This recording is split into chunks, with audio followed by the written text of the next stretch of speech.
Olá pessoal, tudo bem com vocês? Aqui é Rodrigo Vicente quem vos fala, professor, consultor na área de segurança, meio ambiente e saúde, especialista em insalubridade, periculosidade e aposentadoria especial. Já aproveita, me segue nas redes sociais @rvconsultoria e lá nós estaremos sempre conversando com vocês sobre o assunto de segurança e saúde no trabalho. Hoje eu vim explanar para vocês um assunto que está em divergência entre os profissionais da área de segurança e saúde no trabalho, que é o incremento de duplicação de dose, em especial para questões de aposentadoria especial, ou seja, inserir esse dado dentro do laudo técnico de condições ambientais do trabalho. Uh, Ainda hoje existe essa diferença de pessoas que estudam essa questão e divergem sobre o assunto. Então, eu vou falar sobre o incremento de duplicação de dose com base nas informações que eu acredito serem as mais ideais.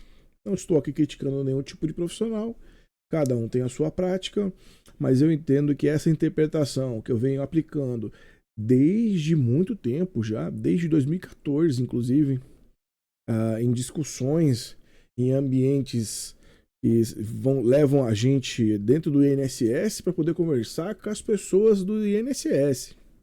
Então, essa experiência que eu tenho em relação a grandes indústrias nos ajudou a determinar se existia necessidade de incluir a questão do incremento de duplicação de dose para a legislação previdenciária de uma forma diferente que a gente coloca para a legislação trabalhista. Então, o que é um incremento de duplicação de dose? Incremento de duplicação de dose nada mais é que uma quantidade em decibéis que você incrementa na exposição do trabalhador, e essa exposição ela duplica o valor da dose, ela aumenta a dose, porque o ruído ele não é linear.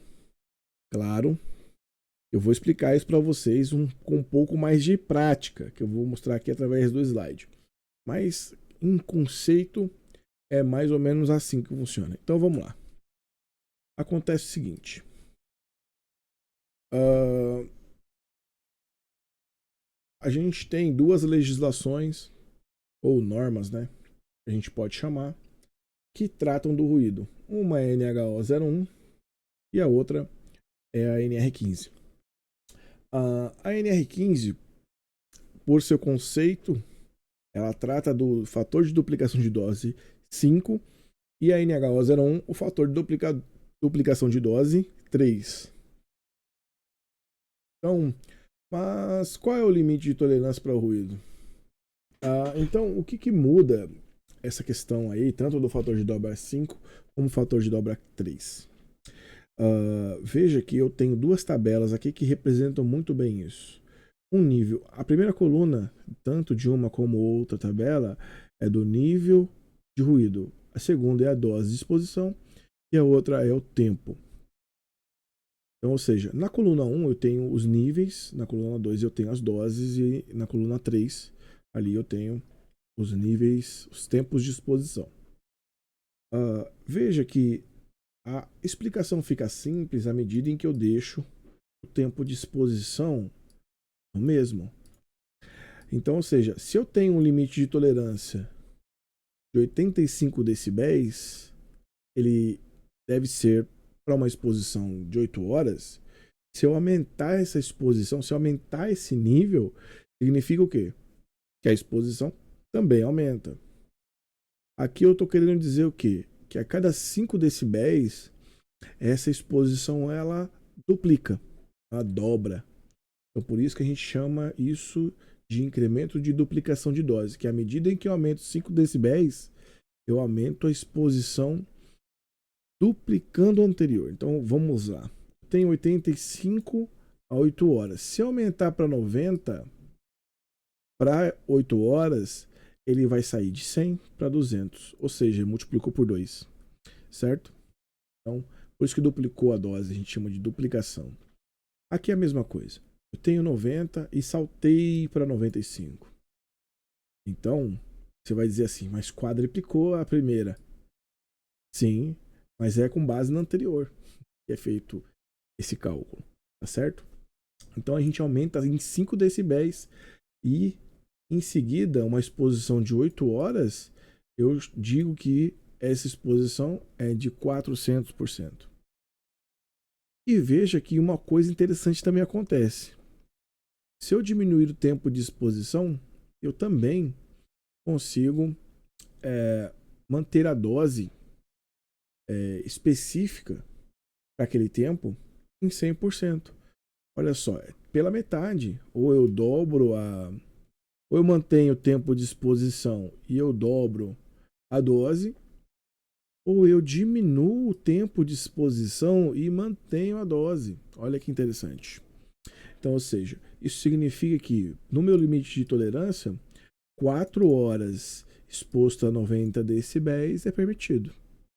Tá certo? Então, aqui no caso, a cada 5 decibéis eu tenho uma alteração da dose. Certo? Isso funciona também para o Q3. E olha só o que está dizendo a NHO01. Ao invés da gente utilizar um nível de 5 decibéis, a gente vai utilizar 3. Olha só. 85, 85 mais 3, 88, 88 mais 3, 91, e aí vai. Tá certo? E veja que é a mesma consideração. 400, 200, aqui é a mesma coisa. Diminui o tempo de exposição e eu mantenho a porcentagem da dose. Tá certo?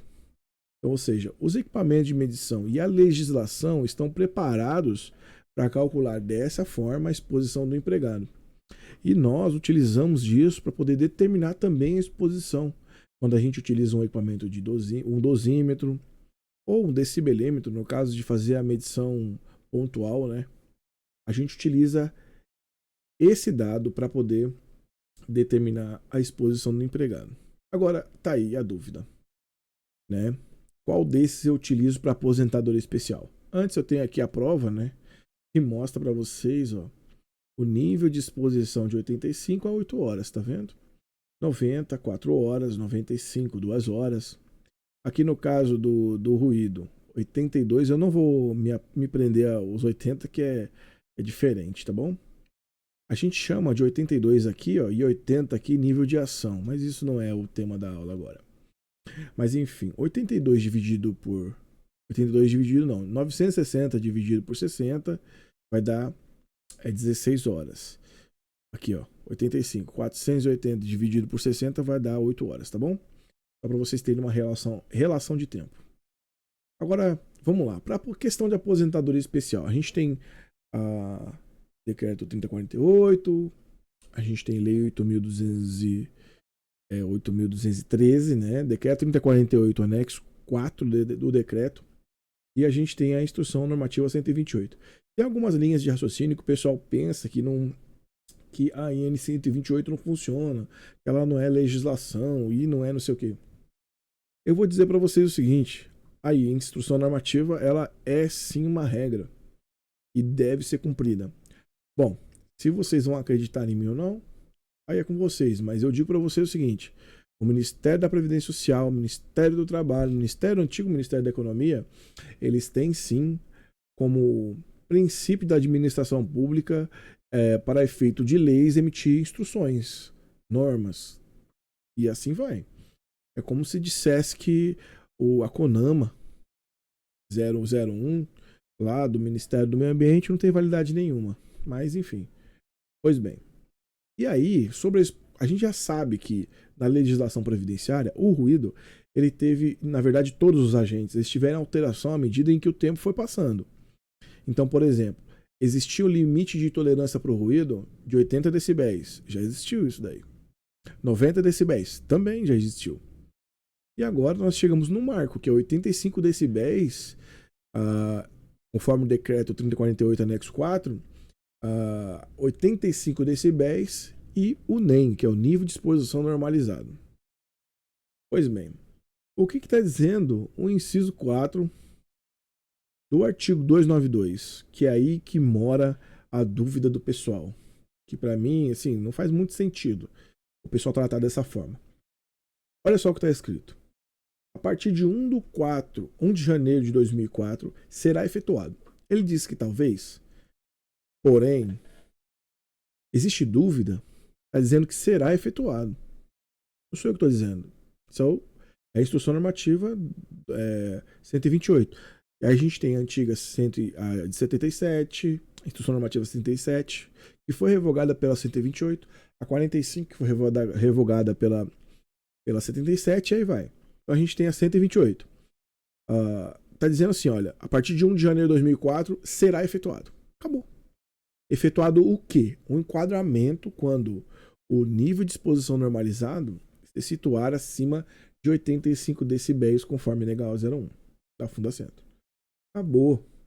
É isso que está dizendo esse item aí. Mas tem gente que vai se apegar ao que está escrito do lado, como se isso que está atrás não significasse nada. Tá certo? E assim, essa é uma particularidade, pessoal, que a Instrução Normativa 128 trouxe. Porque a 77, por isso que o pessoal se confunde, porque a 77, 45 eram duvidosas. E tem mais instruções normativas que eram duvidosas. Não é essa. Essa daqui veio para esclarecer tudo. Tá certo? Então veja que o enquadramento vai ser efetuado conforme a NEGAO 01. É isso que está dizendo, que a partir do dia 1 de janeiro de 2004, o enquadramento é feito através da NEGAO 01. Aí vem aqui o restante. A gente tem um marco ali. A gente tem um marco de 1 de janeiro de 2004. E agora a gente vem com a dúvida que todo mundo tem. É depois da vírgula. Sendo facultado à empresa a sua utilização a partir de 19 de novembro de 2003, data da publicação do decreto 4882 de 2013.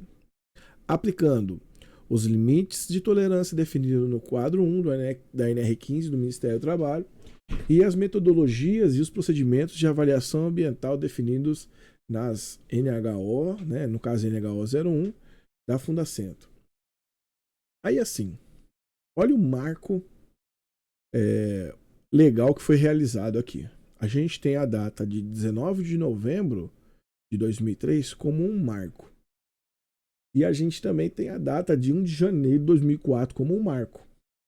Então significa o quê?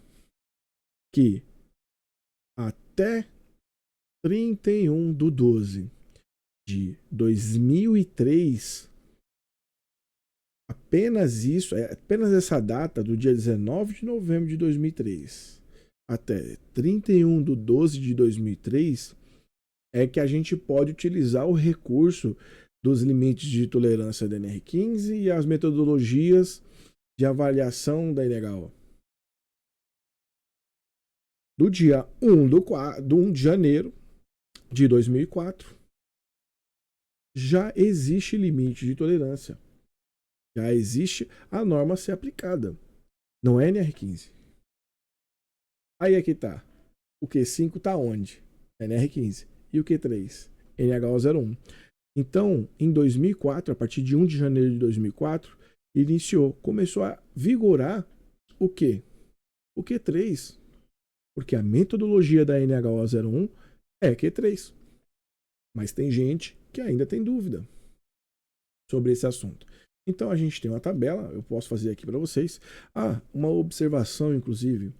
Antes do dia 19 de novembro de 2003 até 31 de dezembro de 2003, para vocês terem ideia, não era nem o PPP que era elaborado. Então, eu geralmente coloco no meu PPP, no PPP que eu preencho para as empresas, esse marco aqui. O dia 19, por mais que seja um curto período, vocês veem que é 1 mês e 10, 12 dias, é um marco pequeno. Mas eu coloco isso no PPP. Meu PPP, o PPP que eu preparo, ele é cheio de marcos. O marco do EPI, o marco do EPC, o marco... E aí vai. O marco do GFIP. E isso é um tema que a gente pode tratar depois. Mas a partir do dia 1 de janeiro de 2004, o enquadramento deve ser o quê? Com base na NHO 01. Fator de duplicação de dose 3. E não 5. Claro, voltando a falar aqui, esse é o meu posicionamento. Você pode ter o seu tranquilamente, que não vai ter problema nenhum também, tá bom? E espero que isso tenha ficado esclarecido para você. Agradeço de antemão você ter assistido até aqui esse vídeo. Se possível, por favor, deixe o seu like, se inscreve aí no canal e vem comigo para mais informações sobre LTCAT, PGR, GRO, enfim, todas as informações necessárias para a segurança e saúde do trabalho na sua empresa. Tá bom, pessoal? Muito obrigado e até a próxima.